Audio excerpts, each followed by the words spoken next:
Recently, actress Cynthia Nixon, most well known for playing Miranda Hobbs on the show Sex and the City, launched her campaign for governor of New York, challenging Democratic Governor Andrew Cuomo in the primary, which will be held on June 26. It'll be very interesting. For the record, Miranda is by far the best, smartest, and least self-involved of all the four ladies on the show Sex and the City, and she's by far my favorite, so I digress with that idiotic point. Before this announcement, I honestly didn't know much about Cynthia Nixon's politics outside of her activism, except that people who I admire and respect are supportive of her candidacy. For example, Shaun King has endorsed Cynthia Nixon, as well as the great Zephyr Teachout, who I'm a huge fan of.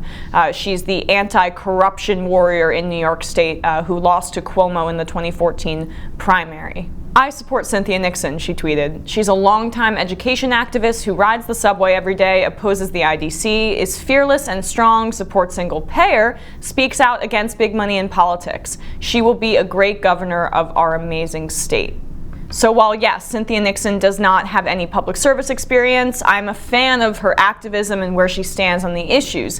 What Teachout mentioned there is backed up on Nixon's campaign website, and she also wrote very frankly about the many issues facing our country in this CNN opinion piece. President Trump's first year in office has been a dark year for many in America. For those of us who value equal rights for all, or economic and racial justice, or want to combat climate change, we've taken huge steps backwards. Families are being torn apart by newly malicious deportation policies and an ongoing mass incarceration crisis. A systemic effort to weaponize healthcare as a political tool has threatened to jeopardize the lives or well-being of millions.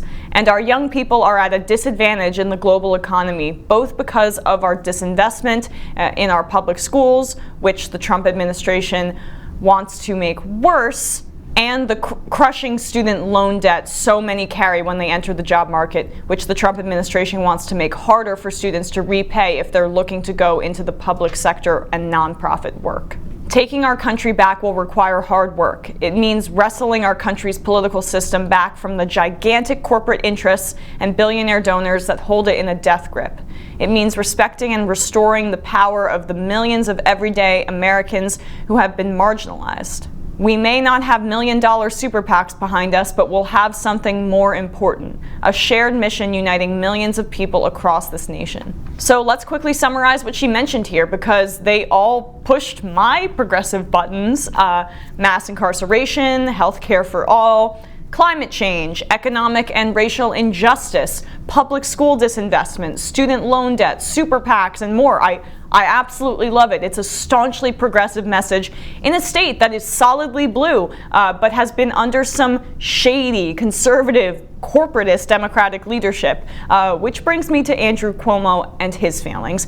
Here is how she hammered him during her first campaign speech. It's a doozy. She pulled zero punches.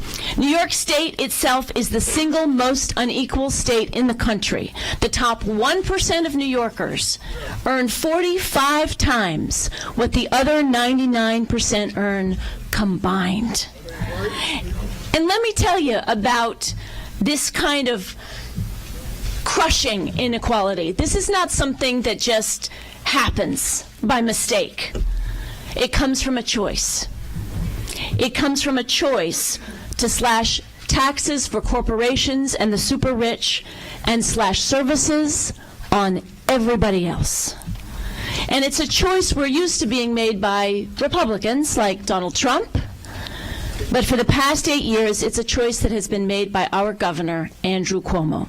He encouraged a backroom deal to get a group of Democratic senators to vote with the Republicans so the Republicans could keep control of our state Senate.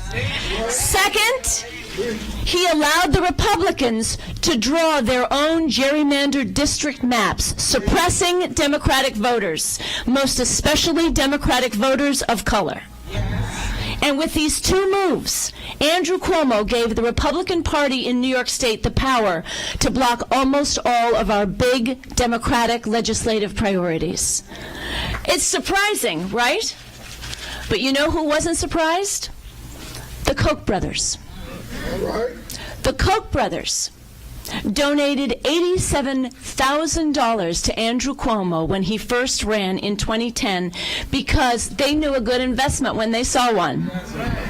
They knew that whether or not he called himself a Democrat, his policies were going to benefit corporations like theirs and billionaires like them. And they were dead right.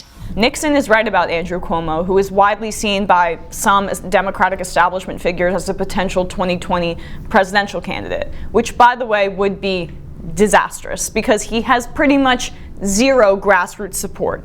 He has so few small donors that a former Bernie Sanders fundraising campaign staffer called it comical in this 2017 New York Times piece. Cuomo has virtually no small donors. Since the beginning of 2015, Mr. Cuomo has raised over 99% of his campaign money from donations larger than $1,000 and nearly 99.9% of his funds from donors who gave at least $200, according to an analysis by the New York Times.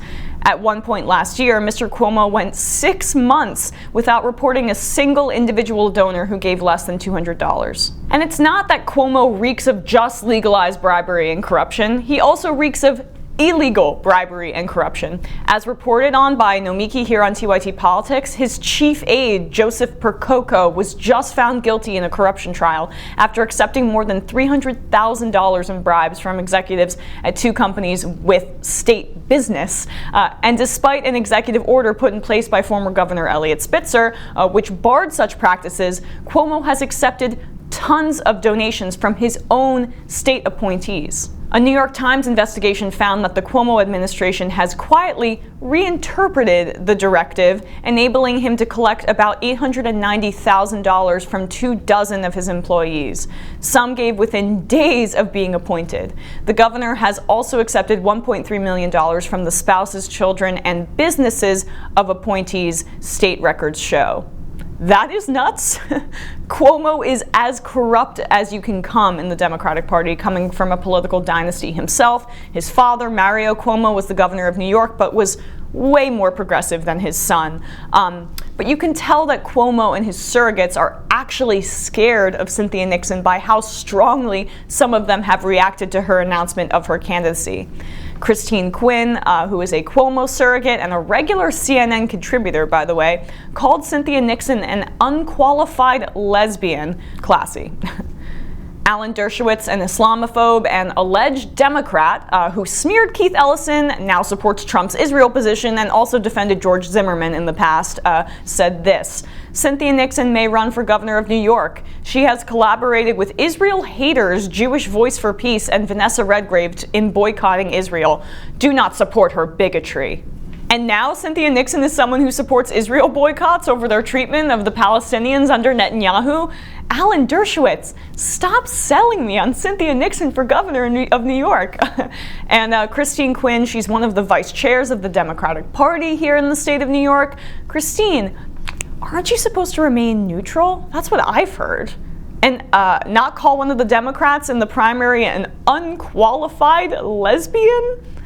You know, maybe Christine is a bit salty because Cynthia Nixon endorsed the more progressive candidate in the mayoral race, which she lost, Bill de Blasio, who ended up winning, of course. So, in all seriousness, they sound frightened, don't you think? And it makes sense why they would be. She's running on a progressive platform in a progressive state on progressive values against a not-so-progressive and corrupt incumbent.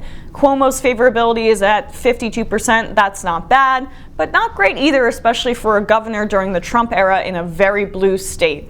Come and get him, Cynthia. I'm pumped.